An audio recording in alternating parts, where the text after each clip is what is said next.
Hello everyone, आप सबका स्वागत है आपके अपने ही channel cake for you by Yashika में। ये जो आप दो स्पॉन्ज देख रहे हैं, इनका टोटल वेट है 1 केजी और मुझे इनसे बनाना है 2 किलो का pineapple flavour cake 2 tier form में। तो इसके लिए जब ये स्पॉन्ज मैंने बेक किए और जैसे ही ये ठंडे हुए, मैंने इनके ऊपर काम करना शुरू कर दिया था। हालांकि ये पूरे तरीके से ठंडे भी नहीं हुए थे। अब क्योंकि छोटे वाला स्पॉन्ज जो है वो पहले बेक हो गया था, इसलिए मैंने पहले उसके ऊपर काम करना स्टार्ट कर दिया था। मुझे इस केक का ऑर्डर मिला था दोपहर को 2:30 बजे और मुझे 6 बजे तक इसको कंप्लीट करके देना था। अगर कस्टमर मेरे पास 6 बजे केक लेने आ रहे हैं तो मेरी ड्यूटी ये होती है कि मैं उसे 5 बजे तक पूरे तरीके से रेडी करके और फ्रिज में रख दूं, ताकि कम से कम 1 घंटा तो मिल जाए केक को अच्छे से चिल होने के लिए। तो यहाँ पर भी मैंने पहले छोटे वाले स्पॉन्ज पे काम किया है। आपने देखा ही होगा कि बोर्ड के ऊपर मैंने क्रीम नहीं लगाई थी, क्योंकि हमने ये वाला छोटा केक लिफ्ट करके रखना है बड़े वाले केक के ऊपर। तो इसके बीच में जो फिलिंग है वो होने वाली है पाइनएप्पल टिन वाला। मैं उसके छोटे-छोटे स्लाइसेस करके और फिर उसको सेंटर में फिल करूंगी। ये बोर्ड मेरा बहुत मूव कर रहा था, इसलिए मैंने नीचे नैपकिन को थोड़ा-सा पानी से भिगोकर रख दिया है। तो इस तरीके से ना आपका बोर्ड जो है ना स्टेबल रहता है आपके टर्न टेबल पर। तो यहाँ पर बीच में फिलिंग के लिए ले लिया है मैंने पाइनएप्पल टिन वाला और यहाँ पर अब रख देते हैं सेकंड स्लाइस। तो जैसे हमने पहली स्लाइस को किया है कंप्लीट, ऐसे ही हम इस सारे ही केक की फिलिंग करने वाले हैं। तो जब मैं इस केक के ऊपर काम कर रही थी, तब मेरी कस्टमर का मुझे फ़ोन आया कि मैम आप केक की पिक सेंड कर दीजिए। तो मुझे लगा कि उनको जो केक की ना कंप्लीट फ़ोटो चाहिए, मैंने अपनी तरफ से कह दिया ओके, क्योंकि काम करने में मुझे बहुत जल्दी थी, टाइम की बहुत शॉर्टेज थी, केक भी बड़ा था और उसको स्टेबल रखने के लिए अच्छे से चिल्ड करना भी ज़रूरी था। तो कुछ टाइम बाद फिर से मेरी कस्टमर का कॉल आया कि मैम आपने फ़ोटो नहीं सेंड की। एक्चुअली में ना वो मुझसे डिज़ाइन के लिए फ़ोटो माँग रहे थे। तो मैं समझी थी कि उनको फाइनल फ़ोटो चाहिए थी डिज़ाइन के बाद में। तो मैंने उनसे कहा कि टाइम की बहुत शॉर्टेज है, या तो आप मुझे कोई फ़ोटो भेज दीजिए, मैं डिज़ाइन उसी अकॉर्डिंग बना दूँगी, नहीं तो फिर आज आपका फर्स्ट ऑर्डर है, आप मेरे पर ही छोड़ दीजिए, मैं आपको अपनी तरफ से बेस्ट डिज़ाइन ही बना कर दूँगी। तो उन्होंने मेरे पे विश्वास किया और मेरे को मौका दिया कि मैं अपनी तरफ से एक बेस्ट सा डिज़ाइन उनको बनाकर दूँ। क्योंकि क्या होता है ना कि जब टाइम की शॉर्टेज होती है, तो देखिए सबसे पहले हम स्पॉन्ज को बेक करेंगे और फिर तभी उसके ऊपर काम करेंगे ना, जब वो अच्छे से ठंडा हो जाएगा। और अगर आपको गरम-गरम केक पर काम करना भी पड़ जाता है, तब भी बहुत सी बातों का ध्यान रखते हुए ही काम करना होता है। तो जब टाइम की शॉर्टेज होती है ना, तब इतना टाइम ही नहीं मिलता कि हम कहीं से डिज़ाइन सर्च कर लें। तो बस ये होता है कि सबसे पहले ना केक बेक हो जाए और क्रम्ब कोटिंग तक केक पहुँच जाना चाहिए। क्योंकि ये जो है ना एक मेन स्टेप है आपके केक का। अगर यहाँ क्रम्ब कोटिंग तक आपका काम सही टाइम से हो जाता है, तो उसके बाद अगर आपके पास टाइम बचे तो आप डिज़ाइन देख भी सकते हैं। बट इस बार तो मेरे पास टाइम ही नहीं था कि मैं कुछ डिज़ाइन देखती या सोचती। बस यही था कि एक बार घड़ी की तरफ नज़र है और दूसरी बार केक की तरफ थी। तो यहाँ पर हमारा जो छोटे वाला केक है वो क्रम्ब कोटिंग के बाद में हो गया है रेडी। अब इसको रख देंगे हम फ्रिज में। साथ के साथ फ्रिज में ना ज़्यादा से ज़्यादा टाइम के लिए मैं केक को रखती जा रही थी, ताकि ये जल्दी-जल्दी ठंडा भी होता रहे।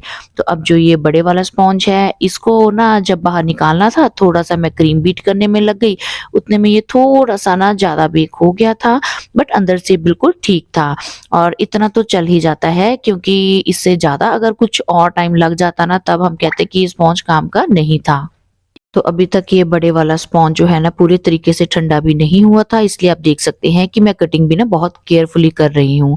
जब स्पॉन्ज बिल्कुल ताज़ा ही बना हो और हम उसकी कटिंग करते हैं ना, तो कई बारी जो कटिंग है ना वो अनइवनली हो जाती है, बहुत से क्रम्ब्स भी निकलते हैं बीच में से और कुछ ना वो प्रॉपर स्ट्रेट भी कट नहीं हो पाता। बहुत बार ऐसा होता है, जैसे कि देखिए मेरी ये वाली स्लाइस में भी ना थोड़ा-सा सेंटर से वो ज़्यादा कट गया था। तो मैंने क्या किया, जो हम ऊपर से हल्की सी थिन लेयर रिमूव करते हैं ना, सेंटर में मैंने उसको प्लेस कर दिया था, ताकि जब हम क्रीम लगाएं उसके बाद में ना ये जो केक है ये बैलेंस्ड रहे, कहीं से भी ना ऊंचा नीचा ना दिखे। तो इस तरीके के आप छोटे मोटे हैक्स भी यूज कर सकते हैं। जब आपका काम कुछ गड़बड़ हो तो बस घबराइए मत, ध्यान लगाइए कि उसको ठीक कैसे करना है। तो यहाँ पर जो छोटे वाली मैंने थिन लेयर रख दी थी, उसके साथ में मेरा काम बन गया। अब ये स्पॉन्ज की लेयर बिल्कुल सीधी थी, क्योंकि कहीं से भी अगर अनबैलेंस हो जाता है ना क्रीम लगाते हुए, तो क्या होगा कि आपका पूरा केक ही अनबैलेंस्ड ही बनेगा। और फिर ये तो केक ही 2 टियर बन रहा है, तो इसका एक बैलेंस होना इस केक का एक प्रॉपर मतलब सेट होना ना बहुत जरूरी होता है। तो यहाँ पर भी सेम हम वही फिलिंग करने वाले हैं। पहले मैंने पाइनएप्पल क्रश लगा दिया है और इसके बाद में हम यहाँ पर पाइनएप्पल के जो छोटे छोटे चॉप किए हुए पीस है ना वो फिलिंग करेंगे। तो बस इस तरीके से मेरा छोटे वाला जो केक है वो हो रहा है ठंडा फ्रिज में, और अब इसके ऊपर झटपट से मुझे काम कंप्लीट करना है। तो काम करते हुए बस दिमाग में ये चलता है कि डिज़ाइन कैसा बनाना है। तो उस टाइम पर ना मेरे दिमाग में बस यही आता है कि सबसे पहले मैं इसको क्रम कोटिंग कर दूं, उसके बाद में ना कुछ सेकंड लगाते हैं सोचने के लिए कि कैसा डिज़ाइन बनाया जाए।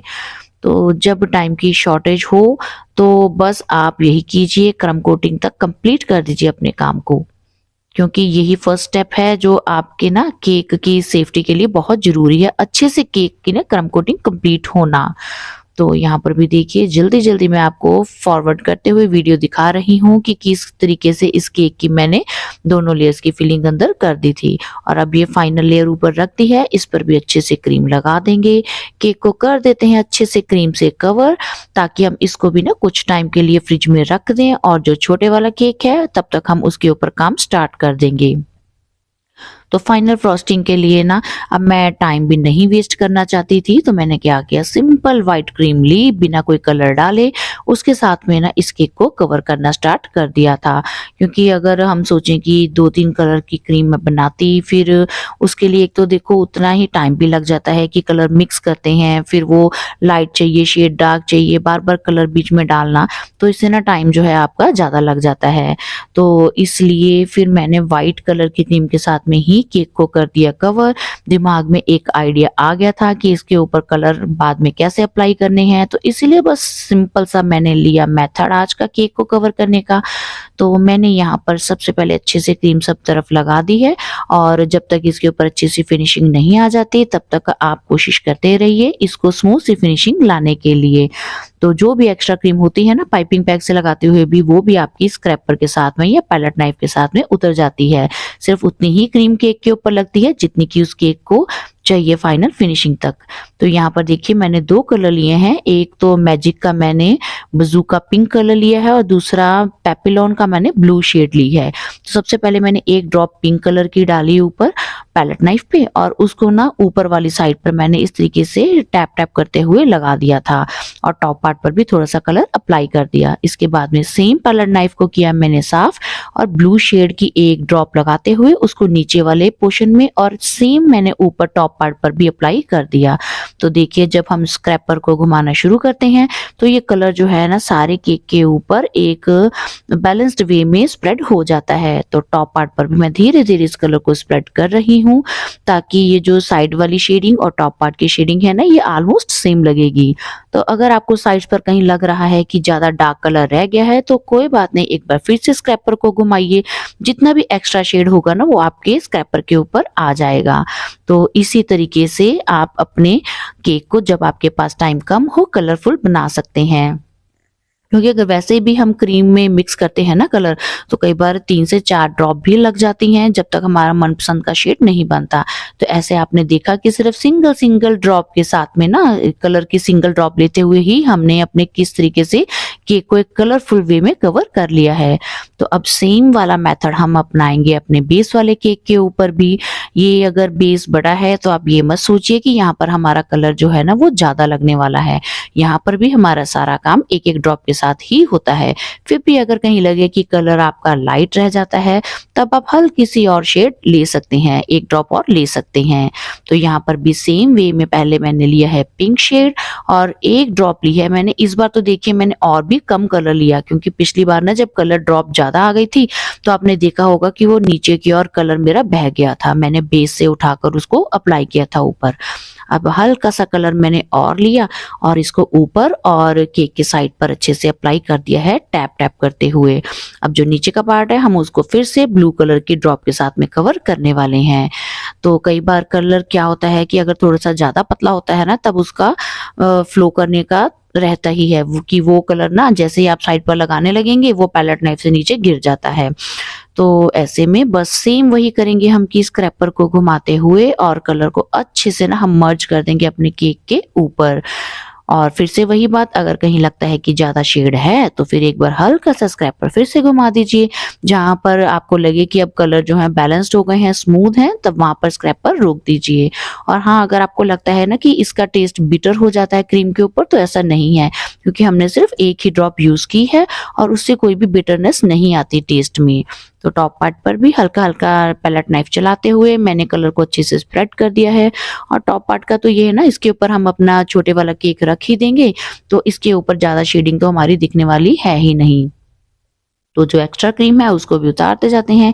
अब आप देख सकते हैं कि मेरे स्क्रैपर के ऊपर बहुत ही कम क्रीम उतरी है, क्योंकि हमने पाइपिंग बैग के साथ में ही सारे केक को कवर किया था। तो बस अब ये दोनों केक मेरे हो गए हैं रेडी। तो जितना टाइम था मेरे पास, मैंने इनको थोड़ा टाइम ना रख दिया था फ्रिज में सेट होने के लिए। और फिर अब करते हैं इनकी हम स्टैकिंग।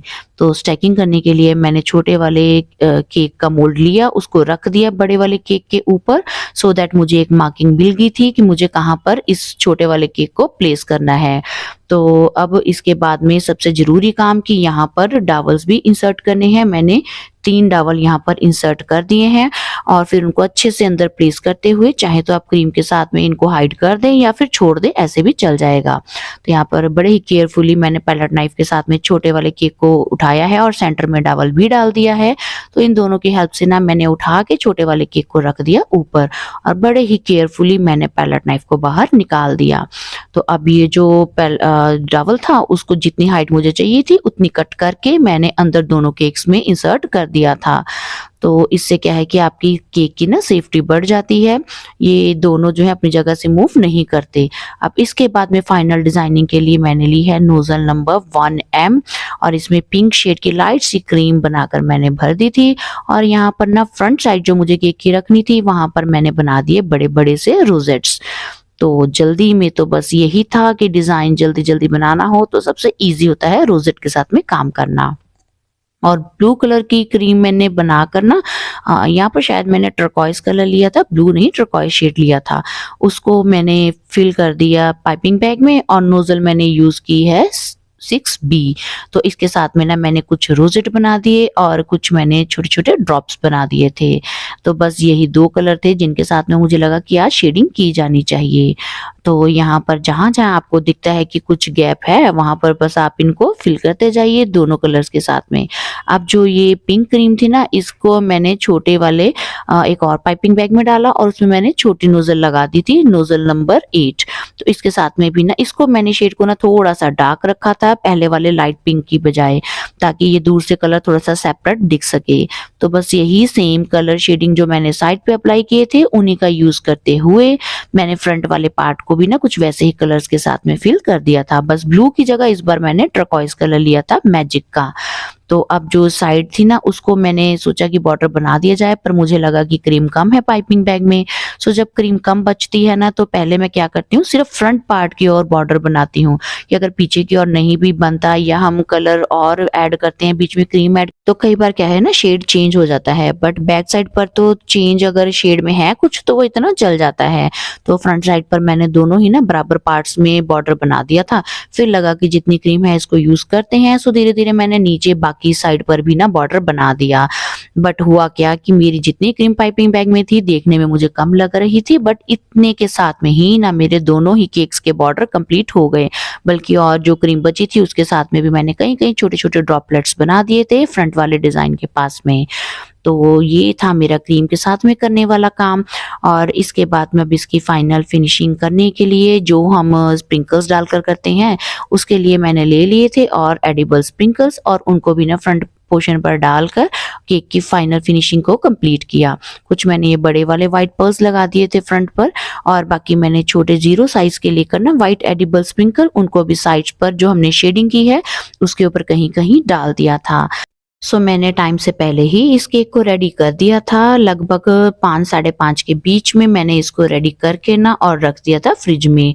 तो हालाँकि मेरे कस्टमर आने में थोड़ा-सा लेट ही हो गए थे, उनको आते-आते 7 बज गए थे, तो इतने में अच्छा है कि इस केक को भी अच्छे से चिल्ड होने के लिए टाइम मिल गया था, क्योंकि 2 टियर केक को ना अच्छे से चिल्ड होने के बाद में ही अपने कस्टमर को डिलीवर करें। तो इस तरीके से जो मेरे माइंड में डिज़ाइन आया, मैंने इसको अच्छे से सजा लिया और हाँ, लास्ट में मैंने इसके ऊपर सिल्वर मेटालिक स्प्रे का भी यूज़ कर दिया था, ताकि जो केक की फिनिशिंग है ना, वो और भी ज़्यादा अच्छी दिखे। तो इस तरीके से मैंने आज का अपना ये केक का डिज़ाइन कंप्लीट किया और ये देखिए ये है इसका वेट। हालाँकि हमने इसमें फिलिंग भी की है और मेरे बोर्ड का वेट भी लगभग 200 ग्राम तो था ही। तो आप देख सकते हैं कि ये पूरा 2 केजी का केक बनकर मेरा कंप्लीट हुआ है। तो बताइए अब आपको ये डिज़ाइन कैसे लगा? और आपको आज बहुत सारी यूज़फुल टिप्स मिल गई हैं कि कैसे अगर आपके पास टाइम की शॉर्टेज है तो आप अपने केक को कलरफुल बना सकते हैं। तो आई होप कि आपको ये वीडियो भी आने वाली है पसंद। तो जल्दी से मेरे चैनल को लाइक, सब्सक्राइब और शेयर करना मत भूलिएगा। जल्दी ही मिलूंगी मैं आपसे केक डेकोरेशन की एक और नई वीडियो में। Till then bye bye. Thanks for watching.